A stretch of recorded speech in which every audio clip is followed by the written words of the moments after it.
Olá pessoal, meu nome é Rafael José, discente do curso de Agronomia da Universidade Federal de Mato Grosso, campus Sinop.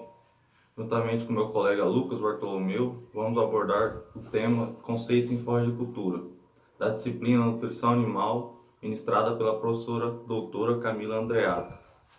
Bom, forragicultura é o estudo de plantas forrageiras. Para entendermos melhor sobre esse tema, nós temos que entender alguns conceitos. No caso de alimento, é a substância que, quando consumida por um indivíduo, é capaz de contribuir para assegurar o ciclo regular de sua vida e sobrevivência de sua espécie, segundo Jacob, 1960. O desempenho animal é em função da digestibilidade e metabolização do alimento que foi fornecido ao animal.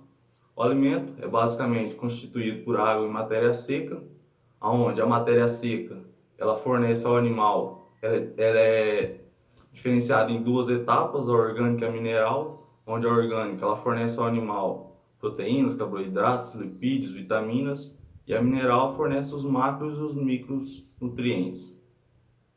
A pastagem é uma das principais fontes de alimento do animal, só que muitas das vezes não é manejada de uma forma correta, pelo fato de muitos dos produtores não obter conhecimento.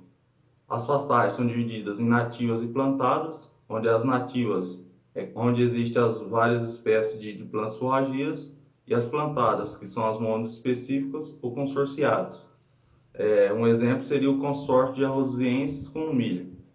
Bom, uma das vantagens de manejar, ter um bom manejo da pastagem, é que você vai produzir maior quantidade de alimentos e numa melhor qualidade e possível um maior valor nutritivo do material. Bom, no Brasil, a maioria das pastagens é de forma plantada, são das famílias Poaceae, no caso as gramíneas, e predominam os mais conhecidos, as braquiárias e os pânicos. Bom, forragem são partes aéreas de uma população de plantas herbáceas que podem servir na alimentação dos animais em pastejo, ou colhidas e fornecidas. Suplemento, ele serve para suprir o que se dá a mais e para ampliar os resultados. Volumoso, é um alimento de baixo valor energético, mas com teor elevado de fibra. Ele pode ser dividido em dois: forragem seca e forragem aquosa. No caso das forragens secas, é o feno, as palhas, e das aquosas, silagem e pasto. Concentrado, é um alimento com alto valor de teor de energia. Bom, aqui no vídeo, essa imagem para ilustrar melhor sobre as partes de uma forrageira: a raiz, o colmo ou caule, folha e a inflorescência. Bom, conforme o Rafael nos disse, a folha das gramíneas são simples, incompletas devido à ausência do pecíolo.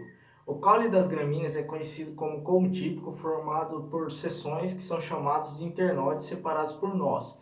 São eretos, perpendicular à superfície e rasteiro. Os órgãos reprodutivos das gramíneas possuem flores incompletas devido à ausência do cálice e da corola, possuem frutos secos e indehiscentes. O intervalo do aparecimento entre duas lâminas foliares é denominado filocromo, podendo ser descrito em graus dias. Alguns fatores que influenciam na produção de forragens são luz, índice de área foliar e fotossíntese, uso e partição dos fotossimilados, temperatura, água e nutrientes.